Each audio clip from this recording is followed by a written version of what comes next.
Assalamualaikum warahmatullahi wabarakatuh. Selamat pagi, yang terhormat Bapak Ar-Rahman Syapebri, SIP MSI, selaku dosen mata kuliah Sistem Hukum Indonesia, serta teman-teman yang saya kasihi dan saya banggakan. Sebelum itu, perkenalkan saya Aziza Isnaini, mahasiswi Universitas Sriwijaya, jurusan Administrasi Publik, Angkatan 2024, Fakultas Ilmu Sosial dan Ilmu Politik. Pada kesempatan kali ini, saya akan menyampaikan materi perkuliahan berdasarkan buku Hukum Dagang pada bab 4 mengenai usaha mikro, kecil, dan menengah atau UMKM. Untuk lebih memahami konsep ini, mari kita mulai ke pembahasannya lebih lanjut. Langsung saja, usaha mikro, kecil, dan menengah pada UMKM adalah suatu usaha mandiri dengan batas-batas kerja dan keuangan tertentu yang telah ditetapkan oleh negara atau kelompok negara dengan logika, budaya, kepentingan, dan semangat bisnis tertentu.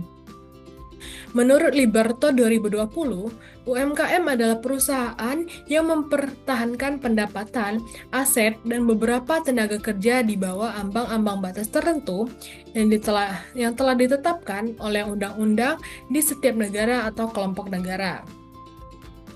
Setiap negara memiliki definisi sendiri tentang apa yang dimaksud dengan UMKM.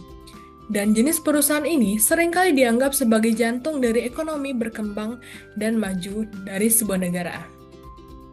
Apa sih pentingnya UMKM? Melalui UMKM yang mewakili lebih dari 95% dari semua perusahaan di sebagian besar negara, peluang dapat ditentukan untuk mempromosikan pembangunan ekonomi negara.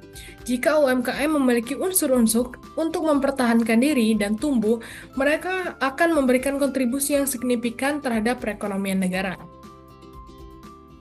Terdapat karakteristik utama setiap jenis UMKM. Menurut Kadeni 2020, yang pertama yaitu usaha mikro memberikan nilai tambah bagi perekonomian banyak negara di seluruh dunia dengan menghasilkan usaha mikro, menyesuaikan pendapatan dengan lebih baik, dan mengurangi biaya keseluruhan dalam menjalankan bisnis. Kedua, usaha kecil adalah perusahaan yang memperkerjakan sedikit pekerja dan tidak memiliki volume penjualan yang besar. Ketiga, perusahaan yang muncul dari pertumbuhan usaha kecil yang sukses dan lambat.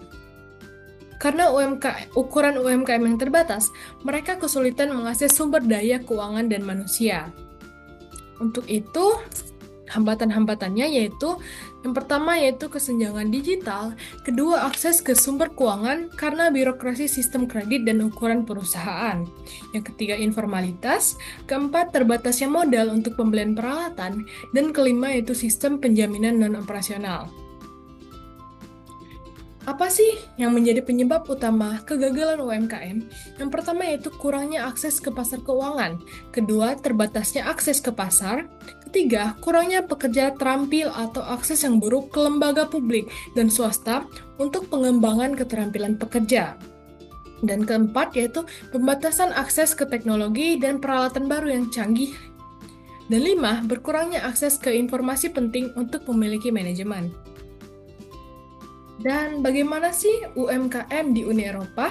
Berdasarkan pada 3 kategori utama, yaitu perusahaan otonom, independen atau memiliki kemitraan minoritas, perusahaan mitra, yaitu kepemilikan saham maksimal 50%, dan perusahaan terkait, yaitu kepemilikan di atas 50%.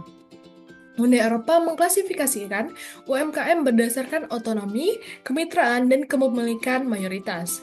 Kegiatan ekonomi menjadi penentu utama, bukan dalam bentuk hukum.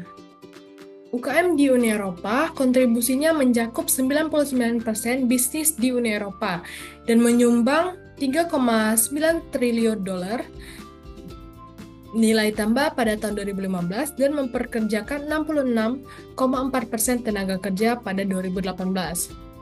Dan fokus kebijakan di Uni Eropa yaitu fokus pada akses keuangan, inovasi, dan daya saing. Namun UMKM masih menghadapi kesulitan dalam memperoleh modal. Dan kesimpulannya yaitu, UMKM telah terbukti menjadi penggerak utama perekonomian global di Uni Eropa. UMKM mendominasi 99% total bisnis dan menyerap 66,4% tenaga kerja. Sekian materi yang dapat saya sampaikan. Saya akhiri. Wassalamualaikum warahmatullahi wabarakatuh.